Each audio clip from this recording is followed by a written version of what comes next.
right, guys, so we have a great fishing report lined up for you today. Lots of tips and tricks from Captain Garrett, from Captain Will, and Captain Frank too.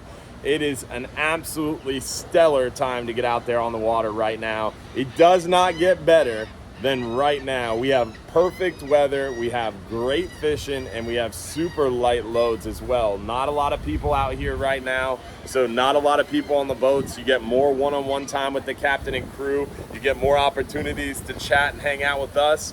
Plus, we're catching a ton of fish. Inshore, nearshore, and offshore is all going really well right now. The Gag Grouper bite offshore is kind of the highlight and kind of what we're focused on. Nearshore, we're really focused on those hogfish. Inshore right now, you can catch a ton of those redfish. The redfish bite is fired up. So those are kind of the highlights, inshore, nearshore, and offshore. Weather-wise, what we're looking at right now is just beautiful weather. It's finally not so oppressively hot. It is definitely back down a little bit. Actually feels kind of chilly in the morning, a little bit of a chill in the air.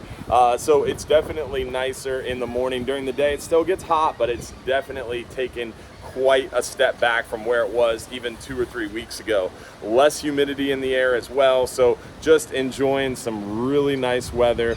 And as far as the eye can see, forecast wise, it looks really nice. Low winds, low seas, and we're coming up on that new moon a week from today basically. So that new moon is going to bring with it more moving water, more flushing bait, and more actively feeding fish.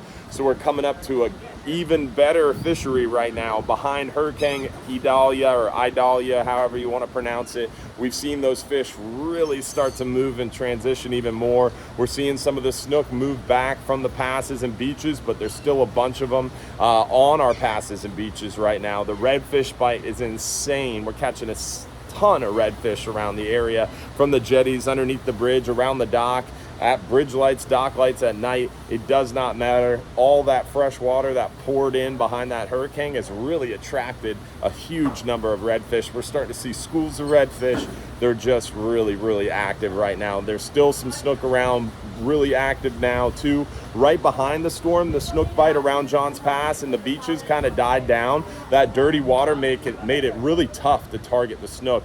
Now it seems like they're starting to get more active, more prolific, and definitely more available to us. We're seeing a lot of mangrove snapper still, even though we're kind of in that fall transition. We're going to see those mangrove snapper numbers kind of die down and get less concentrations inshore, but they're still around pretty heavily. We've already seen some of the sheep's head pick up. A lot of that fresh water behind Idalia and a lot of that murkier water got the sheep's head excited. There's still some flounder around. We're doing pretty well on the pompano, some late season tarpon around still, and a lot of sharks. So great time to get out there inshore. Nearshore, we're going to hear from Captain Frank about all those hogfish on our 10-hour all days, but we're also seeing some good action on the lane snapper. We're seeing some really nice mangrove snapper a handful of times too, plus plenty of those good eating gray snapper or white grunts and porgies. So great opportunities nearshore. We'll hear more from Captain Frank now.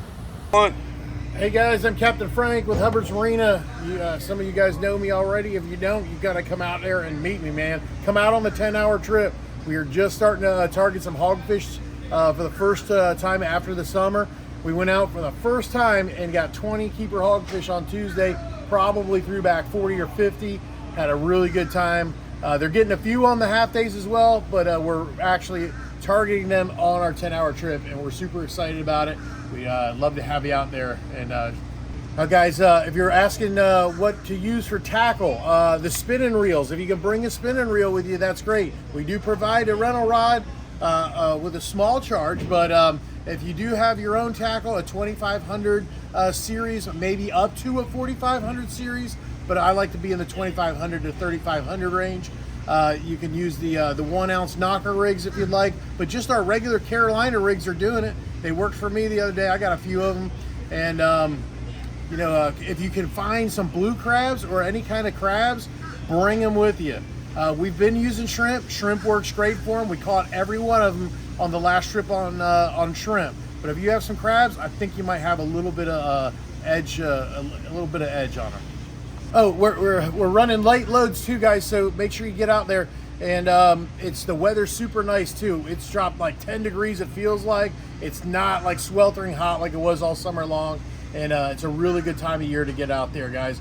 I'm really shocked to see the hogfish in this early, but I'm glad they're here, guys. So maybe that hurricane pushed them in. I'm not really sure, but we're super excited about it. And we're going for them again today. Then also we've got tons of stuff offshore. We're going to hear from Captain Will and Captain Garrett about some offshore tips, tricks, and what's going on now. Good morning. We just got in from a 39-hour trip and had some great fishing offshore. Mangrove bite was hot. Gag bite was hot. Night bite is just going really strong right now. We're having a good fishing after this storm. Mangroves chewed really well through the night on thread fins, live pinfish. During the day we got on the gags. We're seeing some big congregations of gags grouping up after the storm. Just had to find those spots where they were laid up, but they were eating everything. They were hungry. I think they were probably struggling to swimming around during that storm. A big 20, 30 footers were rolling through out there. Caught a lot of really nice fish. The fishing seems really strong right now. Even the moon and all that didn't seem to have much of a difference with us. We didn't have the moon for sunup, and the mangroves chewed all the way through sunup, and the fishing's just very strong right now. If you are planning on coming out on a trip, couple quick tips to get these big gags going. First and foremost, you got to be tackled up. I'm recommending 100 on your reel, 100 on your leader. Personally, I prefer monofilament all the way through. And as far as a hook, a 9-10-aught hook, something that's got some meat to it that's not going to bend because these fish are pulling really hard.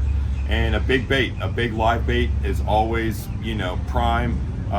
The Boston mackerel, as far as a dead bait, work really well. Bonita strips, but a big live bait is probably number one. A porgy or a gray snapper. We've had a lot of folks coming out on our half days prior to an overnighter, loading up a well full of porgies, gray snappers, squirrelfish, a variety of bait fish, and that was definitely the hot bait on this most recent overnighter, and we slapped the gags. So come on out, come fishing with us. We've got a lot of season left, a lot of fish to catch. All right, guys, just getting back from a 39-hour trip. We really smacked the gags this trip, a bunch of 20-pound plus fish. This one was 24, 23, and 27 Wow. pound gag groupers. Really good trip this time, but one spot really popped off, but the rest of the trip was basically normal fishing out there, picking at the gags, picking at the mangroves. And there's a few things they're liking right now. The gags, always like a live bait, but I've been fishing, especially at night when we're catching a couple of gags, I'll fish a heavier leader, 80-pound leader, big hook, and big piece of dead bait at night. Whether it be if I have a thread fin, if that's all I got, I'll fish a thread fin or a cut fish of some kind, maybe even cut bonita. And I have been getting some at night. One of these was at night on a thread fin, 80. And the mangroves, I've still been getting a couple of mangroves too on that 80-pound, but they are a lot trickier. And now the one thing I noticed this trip that I do that the rest of the boat's not doing is when I'm sitting there fishing, I'm moving my line and not letting my lead move off the bottom at all, especially for grouper. Don't let it. If once you move it a couple of times, they see it and they won't bite it now, unless they're really firing. And I keep my rod dead still on the bottom, and if I'm gonna move it, I'll reel it in like 6 or 8 or 10 cranks and then just drop it back down again. But bait dead still on the bottom for the groupers, and a lot of times it's the same way for the mangroves at night. The guys that catch a lot of mangroves are the guys paying attention, keeping their line really still, and the other guys that just stand there like this and their rod tips going up and down with the boat, they're gonna catch some, but they won't get the big one most of the time, and numbers. And what I mean by that, holding my rod differently, is the boat's constantly rocking. And you're sitting there fishing. If you're holding your rod straight out, you're going up, you're going down, your lead's hitting the bottom, it's getting slack for a second, it's coming tight, it's slipping up off the bottom again. And the fish see that, a smart one especially, bigger, smart fish. And if you're sitting there, line's almost slack, and then when the boat goes up, you give a little bit and take, and your bait stays still, and the smarter fish have time to come smell around. They don't see it moving, they don't think anything's out of the ordinary, and you'll get bigger bites that way. We've got lots of great opportunities to come out and hang out with us. We have our September 25th final Friday from 6 to 9 p.m. September 30th at noon. We're going to be over there at St. Pete Fishing Outfitters doing a fishing conversation at St. Pete Fishing Outfitters for their fishing event that day. October 7th, we're going to be over there at Safety Harbor for the Off the Hook event, talking at noon for that. And then October 3rd, we're going to be at Bartow Ford with our friend Cap Mike Anderson for the Bartow Ford Real Animals Fishing Conversation, 6 to 8 p.m. So lots of great events coming up, lots of in-person events. We have our Sunday night live stream show every Sunday night at 7:30 p.m. We have some great guests lined up for that the next couple weeks, so don't miss our live stream shows. Don't miss our Saturday morning Real Animals radio show, our Friday morning Fox 13 news segment, and don't miss an opportunity to come out here and catch lots of good eating fish. Don't forget, if you're too busy to go fishing, you're just too busy. And don't forget as well, come find out why Hubbard's Marina is number one, the top fishing charter in the entire country. Come find out why, and hopefully we'll see you out here on the water soon. Thanks for watching, y'all.